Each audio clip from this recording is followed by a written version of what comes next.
Falls by Heerak Christian Kim, Master of Science, Master of Education, Registered Nurse, Clinical Nurse Leader, Clinical Nurse Educator.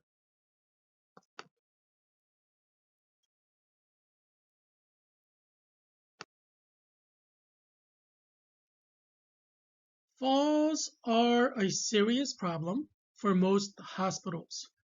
When patients fall, they can injure themselves, which can result in loss of bodily functions,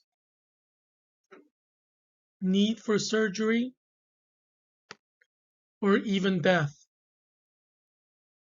This 12-step project charter is meant to provide a way to reduce falls in the hospital unit.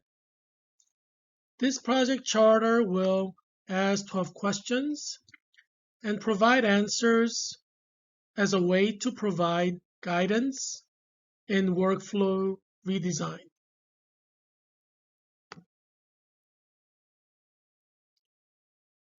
What practical problem will be solved is the question for step 1.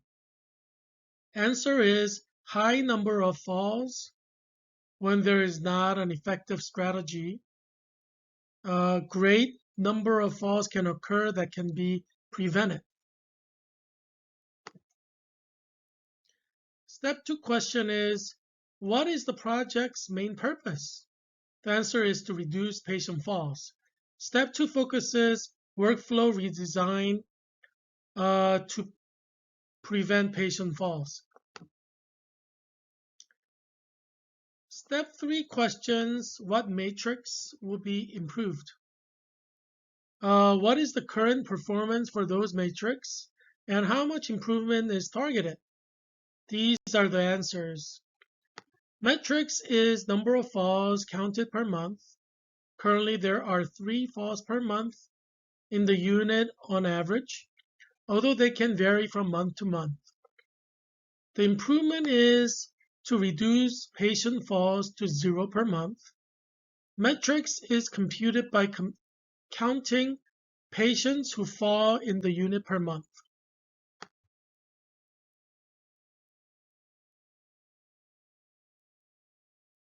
Step 4 questions, which process steps will be considered in this project? What is the first step and what is the last step? These are the answers. Process steps to be considered are hourly rounding and toileting. The first step is to observe hourly rounding. The last step is to put system into place to monitor hourly rounding.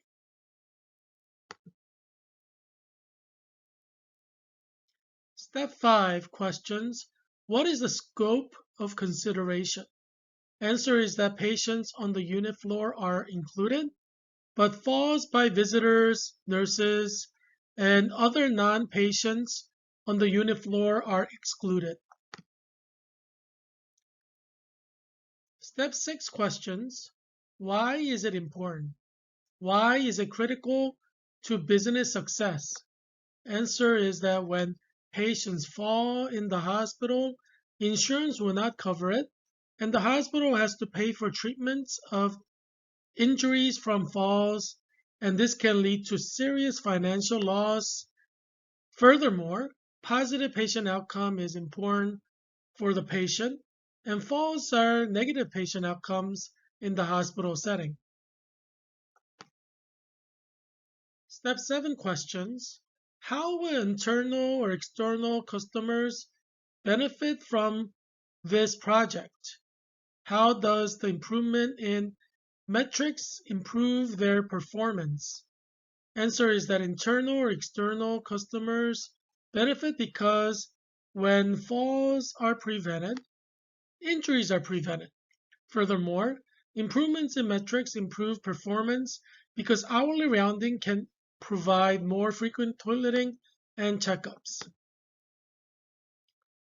Step 8 questions provide specifics about the project. This is the answer. Names and roles of team members are nurses, who will initial and hourly rounding board in patient rooms. Charge nurses will encourage them. The manager will do spot checks of the board. Project timeline is 3 months. The 3 months during the project can be compared with previous 3 months before the project implementation. Who will approve the project charter? Step 9 questions. This. Answer is that hospital committee or a council created to approve such projects, such as Knowledge and Innovation Council, will approve the project charter. Step 10 questions. What is the current flow map? Answer is that currently records of falls are recorded, but there is no systematic flow map to prevent falls. Part of the problem is due to COVID-19 global pandemic and many nurses quitting their jobs on the unit, which led to the current situation of shortage of nurses. Step 11 questions. What is the future state workflow map? Answer is hourly rounding by staff nurses, reminders by charge nurses, and spot checks by managers. Step 12 questions. What resources, people, and departments are required? These are the answers. Resource required are existing resources. People required are staff nurses, charge nurses, and nurse managers who are already working in the unit. Required department is Knowledge and Innovation Council or a similar committee that oversees the implementation of the new processes. Preventing falls will be needed in every hospital unit. In summary, in this workflow redesign, the process to be mapped are hourly rounding and toileting, and staff nurses will perform these. The current state is that hourly rounding and toileting are not systematic. Opportunities for improvement is the need to systematize hourly rounding. Data for outcome is the number of falls. Future to be process is that staff nurses will initial on the hourly rounding whiteboard every time that they round hourly. Training for this process will be done by the unit educator.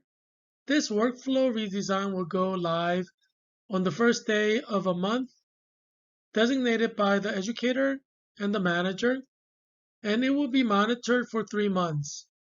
Data from the 3 months of workflow redesign process will be compared with 3 months of data for patient falls from before the start of the workflow redesign implementation. And the data will be used to refine the process. These are the references for this presentation.